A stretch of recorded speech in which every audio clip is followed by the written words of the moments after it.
আজকে কথা বলবো আইবিএস এর সমস্যার সমাধান নিয়ে। আমাদের দেশে অনেক মানুষই আইবিএস এ ভুগছেন এবং তারা বিভিন্ন ডাক্তারের কাছে চিকিৎসা নিচ্ছেন কিন্তু কোনো ফলাফল পাচ্ছেন না এবং অসহনীয় তাদের জীবন হয়ে উঠছে এবং অনেকদিন ধরেই তারা ভুগতেছেন, দিন, দিন রোগ হয়ে যাচ্ছেন।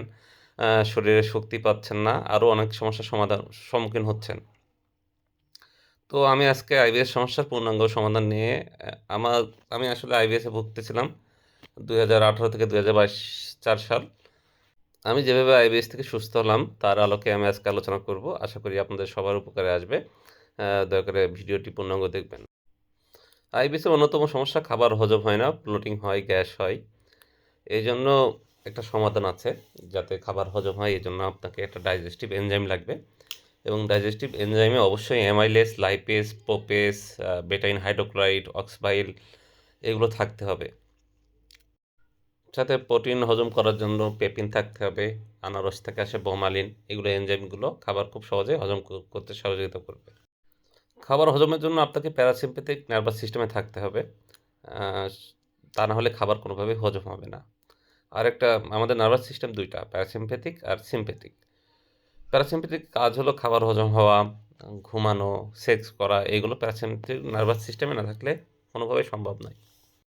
এই ক্ষেত্রে নাওয়ে ডাইজেস্টিভ এনজাইম আছে, কার্লাইলি ডাইজেস্টিভ এনজাইম আছে, এগুলো খুব ভালো কাজ করে এবং আমাদের বাংলাদেশে অনলাইন মার্কেটে এগুলো অ্যাভেলেবেল আছে। আইবিএস সমস্যার আমার সবথেকে পছন্দের সাপ্লিমেন্টের মধ্যে আছে বেনফোটামিন। এটা হলো ভিটামিন বি 1। এটা fat soluble vitamin. Vitamin B 1-এর আসলে অনেক কাজ আছে। ভিটামিন বি 1 শর্করা থেকে শক্তি উৎপাদন করে, তোরে অস্থিরতা কমায়, দুশ্চিন্তা কমায় এবং মনে প্রফুল্লতা আসে, শক্তি আসে। আর হতাশাজনিত যে কোনো সমস্যায় ভিটামিন বি 1 খুব কার্যকরী। এক্ষেত্রে ডক্টর এরিক বার্কের পূর্ণাঙ্গ ভিডিও আছে, আপনারা চাইলে দেখতে পারেন। বাংলাদেশে ভিটামিন বি 1 বেনফোটামিন পাওয়া যায়। এটা ডক্টর বেস্টের যে সাপ্লিমেন্টটা পাওয়া যায় এটা সবথেকে বেশি উপকারী। আমি বেশ কিছু বেনফোটামিন ইউজ করেছি, এর মধ্যে এটা সবথেকে বেশি ভালো লেগেছে। বেনফোটামিনের ডেইলি ডোজ ৩০০ mg। আমাদের দেশে অন্যতম প্রধান সমস্যা, আমরা যে খাবারগুলো গ্রহণ করি এখানে ম্যাগনেসিয়ামের ঘাটতি থেকেই যায়। আমাদের শরীরে প্রায় ৩০০ রকমের এনজাইম ম্যাগনেসিয়াম দ্বারা পরিচালিত হয় এবং ম্যাগনেসিয়ামের ঘাটতির কারণে অনেক সমস্যা দেখা যায়। ম্যাগনেসিয়াম আসলে যেমন শক্তি উৎপাদন করে শরীরে, তারপর আমাদের মাসেলগুলো রিল্যাক্স করতে সহযোগিতা করে। তাছাড়া ম্যাগনেসিয়ামের ঘাটতি থাকলে আমাদের শরীরে ভিটামিন ডি প্রপার কাজ করতে পারে না। এক্ষেত্রে ম্যাগনেসিয়ামের অনেক ফর্ম আছে। বাংলাদেশে পাওয়া যায় আসলে ম্যাগনেসিয়াম অক্সাইড। এটা আসলে শরীরে শোষণ হয় না। অনলি 4% শোষণ হয়।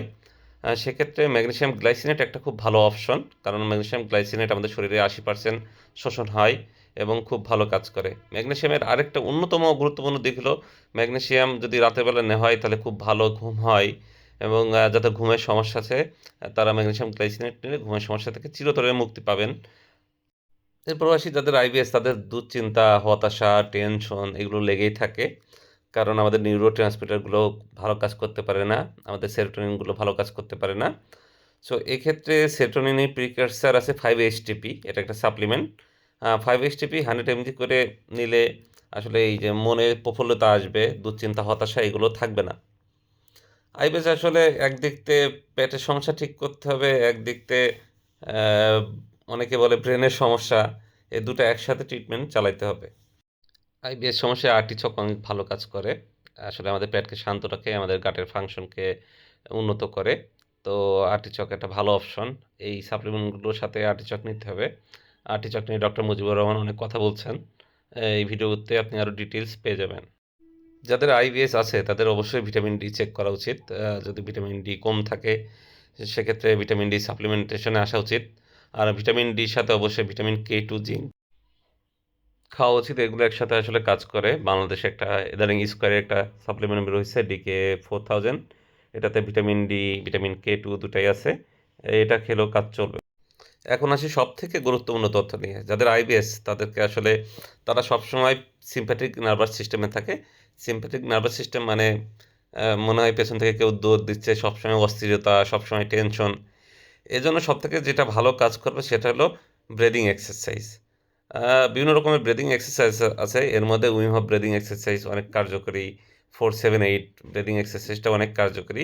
ইউটিউবে যদি আপনি উইম হোফ ব্রিদিং লিখে সার্চ দেন তাহলে ইউটিউবে টিউটোরিয়াল বের হয়ে যাবে এবং ভিডিওতে যা দেখাবে সেটা করলে আপনি দেখবেন যে আপনার মন শান্ত হচ্ছে, দুশ্চিন্তা কমে যাচ্ছে, শরীরে শক্তি আসছে। উইম হোফ ব্রিদিং এর অনেক উপকারিতা আছে। যাদের অ্যাজমা তাদের অ্যাজমা ঠিক হয়ে যায়, যাদের শ্বাসকষ্ট এগুলো ঠিক হয়ে যায় এবং আপনার অ্যাথলেটিক পারফরমেন্স বাড়বে। দিনে চেষ্টা করবেন সকালবেলা উঠে খালি পায়ে একটু ঘাসের উপর হাঁটতে।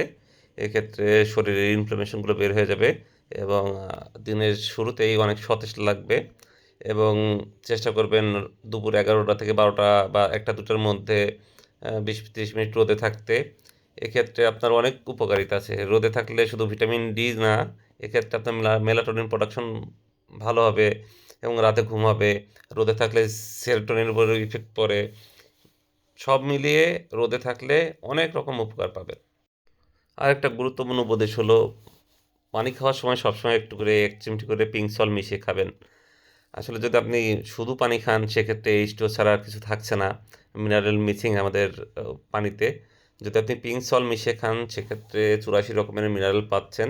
শরীর আসলে মিনারেল ওয়াটার শরীর অ্যাবজর্ব করতে পারে ভালো। আর যদি এমনি পানি খান তো পানি খাবেন, শরীর পানি নিতে পারবে না এইভাবে।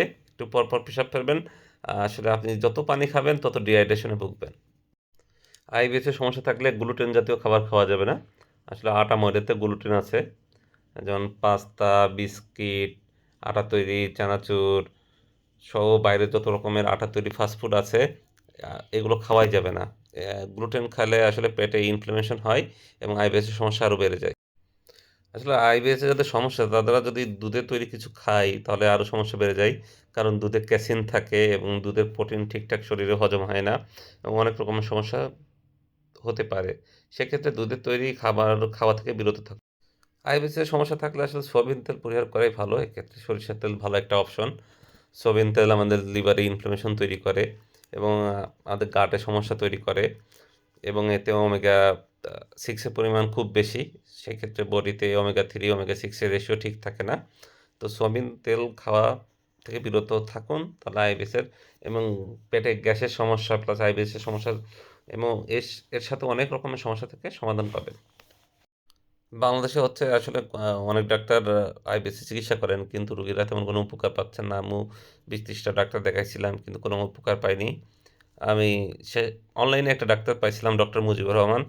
তার কিছু ভিডিও আছে, তার ভিডিও দেখে অনেক উপকার পেয়েছি এবং গুগলে যদি আপনি সার্চ করেন how to knock out digestive problem by doctor Mujibur Rahman, এক্ষেত্রে আইবিএসের পূর্ণাঙ্গ সমাধান টেক্সট আকারে পেয়ে যাবেন তার একটা পেজে এবং অনেকের ফাঙ্গাল ইনফেকশন থাকে, ক্যান্ডিডা থাকে। এক্ষেত্রে ডক্টর মুজিবুর রহমানের how to knock out digestive problem লিখে যদি সার্চ দিয়ে যেটা আসবে ওখানে এর পূর্ণাঙ্গ সমাধান দেওয়া আছে। এইভাবে যদি আপনি মেনে চলেন যে খাবারগুলো খাওয়া নিষেধ এগুলো যদি না খান, শ্বাসের ব্যায়াম করেন, সাপ্লিমেন্টগুলো ঠিকঠাক নেন, তাহলে আশা করি আপনি ১০ থেকে ১৫ দিনের মধ্যে সুস্থ হয়ে যাবেন। আমি ১০-১২ দিনের মধ্যেই ঠিক হয়ে গেছিলাম। ২০২২ এর মাঝামাঝি সময়ে ঠিক হয়েছি। এখন ২০২৬ আসতে যাচ্ছে। এর মধ্যে আমার কোনো প্রবলেমই হয়নি। ডাইজেস্টিভ কোনো প্রবলেমই আমার হয়নি। আমার এই চ্যানেলে আইবিএস নিয়ে আরও অনেক ভিডিও করব। চ্যানেলটি সাবস্ক্রাইব করে পাশে থাকুন।